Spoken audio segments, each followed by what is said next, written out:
Hello, I'm Dr. Sally, and I just wanted to make a quick video to illustrate to you why you can always trust your inner voice and you can always listen to your intuition, and you know what's best for you.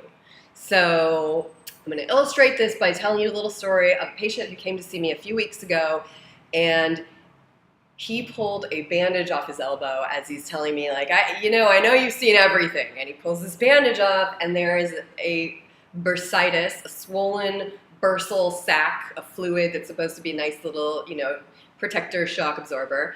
And instead, it's popping off his elbow. I mean, it's literally a golf ball, a tennis ball. Not a golf ball, a tennis ball or a baseball size.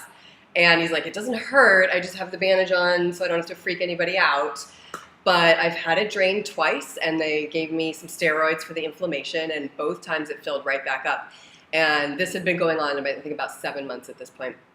And he said, so I saw an orthopedic surgeon, and he said that if it doesn't, stay drained the next time, or if it doesn't resolve by itself, I'm going to have it removed.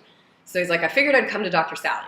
So I'm like, cool, because I'm not your traditional chiropractor, and maybe a traditional chiropractor could handle it in the exact same way. I don't know, because I do a lot of adjunctive stuff. I do a lot of soft tissue stuff, some energetic stuff, a little bit different. For me personally, a chiropractic adjustment never held because it wasn't incorporating the field of distortion that's held in the soft tissues. So anyway, and the emotions, and but anyway, going back to his elbow, so what we did, I listened to this story that he had, and he goes, I have told this to both of the doctors I've seen, and they both thought it was ridiculous, but let me share this with you. He said, we've done this before when you worked on my shoulder, and you told me I shouldn't ever reach into the back seat to lift something up like this, because this is not a good position to try and lift something. It's going to pull this shoulder joint right out of alignment, and it won't go back on its own. And so he goes, I was in a hurry, and I did that, and right away there was numbness and tingling from my elbow to my hand, and 2 days later I got this swelling. And he said, and I told both of the doctors that, and their response was kind of like, no, that's cute, but that could have nothing to do with this. So my response, being an intuitive healer, which really just means I listen a lot, and if something strikes me as odd, I follow that, or if something strikes me as true, I assume we're on a good path. So I'm like, all right, I'm listening, and I'm going to go into this the only way I know how, because I've sure never treated a giant bursa popping off someone's elbow like that. So what you're saying makes sense to me, and let's check out the structure. So sure enough, the structure of his arm was exactly what I would suspect if somebody did this with their long lever. The elbow, the humerus had rotated in, the elbow joint misaligned, but not only that, there was fascia moved. You could really feel things had slid.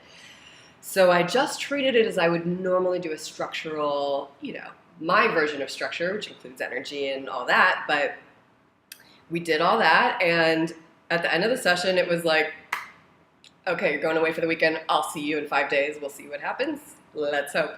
So he comes back 5 days later, and he had been at like a convention all weekend. And he comes in, and he's like, it's working. The good news is it's 60% reduced. And he pulls the bandage off, and sure enough, the thing had reduced. The texture was like, it wasn't like that anymore. It was like soft and withering.